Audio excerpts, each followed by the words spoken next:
Hey everyone, it is Dani and welcome to this update video this afternoon. I hope that you guys are doing really wonderful. And so we're taking a look at what is happening across the Atlantic basin. And so before I go into details, please do subscribe if you haven't yet done so and tap the bell so that you never miss an important update. Alright, so as we return to the infrared satellite, here we can see that there's a lot of shower and thunderstorm activity developing across some areas. Those white spots you see, they indicate lightning strikes. And so there is a tropical wave off the coast of Africa. A lot of the activity has diminished within it, just as I spoke about yesterday in terms of that dry air being ahead of it and resulting in dissipation of these showers and thunderstorms. So that is what is happening out there. Nothing marked in the main development region right now, but there is Invest 96L, which is producing some more activity. So there's more shower and thunderstorm activity in association with it. And as we can see, the latest from NHC puts this, keeping this at 70%, but the chance through the next 48 hours or 2 days has increased to 50%. So that has been steadily increasing. And eventually this could become a tropical cyclone, maybe not Emily, because there is another disturbance which is marked Invest 97L. Now, where is this one, you may ask? Well, it is off the southeastern coast of the US, and there we can see lots of showers and thunderstorms in association with it. Also some activity developing across some states, Alabama going to Georgia and in parts of Florida as well. And so this is going to be moving out to sea, and it has limited time because by the next 2 days it could merge with a frontal boundary. So it has limited time out there, but sometimes these systems are very sneaky. We can see them rapidly come on. So there's a chance that that one could actually become Emily before 96L.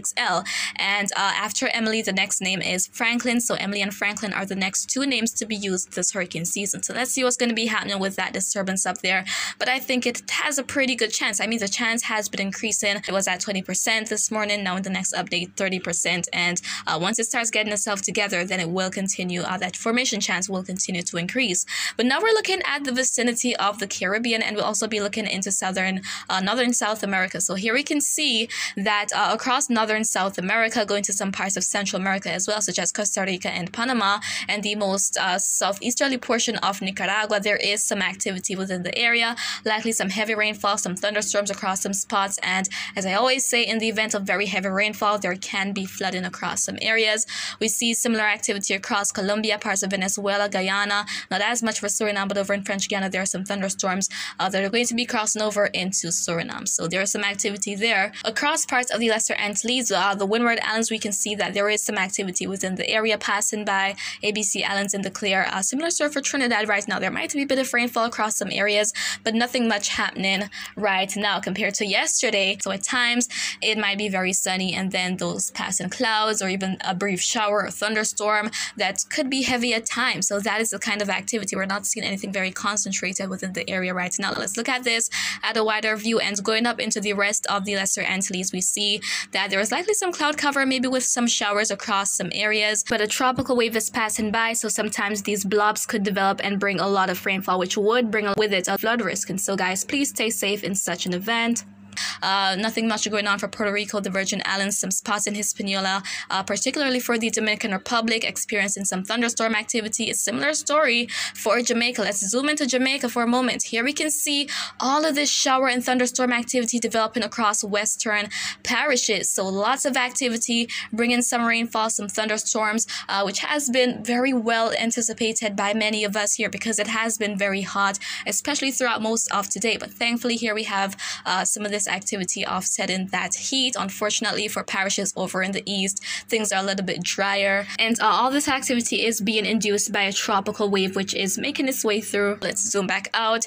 We also see some activity developing across parts of Cuba, and even in the vicinity of the Cayman Islands, there might be some thunderstorms popping up. Similar story for the Bahamas, Turks and Caicos Islands, not much going on. Over into parts of Central America though, other areas heading further up from Nicaragua going to Honduras, there is some activity there as well.